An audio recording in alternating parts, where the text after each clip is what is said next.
watch for them when things start moving.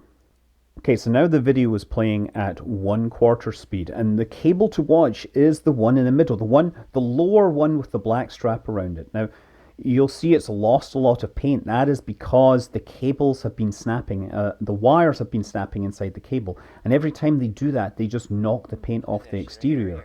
So there's going to be a single break, and when a single wire breaks, the other ones shift a little to take up the load. And so there's a bit of dynamic force going on as the load moves around. But eventually the cable appears to just pull out of its socket. I mean, you can see in this frame, there's like 1 or 2 wires that are still there, but everything else is moving to the left under the tension. So what happens at the end of these cables is they take all the wires and they spread them out into a wide bundle and put that inside like a cup-shaped socket. Then they pour zinc inside that, and the zinc, of course, sets. And that way you have essentially a solid metal blob at the end. And of course, that's what's on the other side of this saddle being held in by this structure. So now that load is being released. Of course, that's what's on the other side of this. All the wires, and they spread them out into a wide bundle and put that inside like a cup-shaped socket. Then they pour zinc inside that, and the zinc, of course, sets. And that way you have essentially a solid metal blob at the end. And of course, that's what's on the other side of this saddle being held in by this structure. So now that load is being released, you've got even more dynamic redistribution of load between the other cables. And they're now handling, a static load would be twice what they're supposed to handle. Of course, dynamic loads are going to be even higher. And if you look, the cable behind it is already starting to come apart, and it is going to snap. But watch the cable nearest us. It's nice and clean and white, but as it becomes the main load-bearing object, just watch all those wires snapping inside of this very, very quickly. It had been doing such a good job up until this moment, but it was more than it was designed for, and now it parts ways.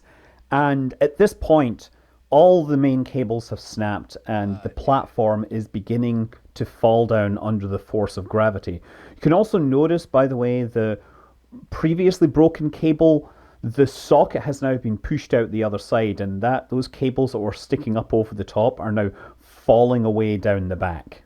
So as the drone backs away, the auxiliary cable at the bottom of the frame, you can see it wobbling and falling down.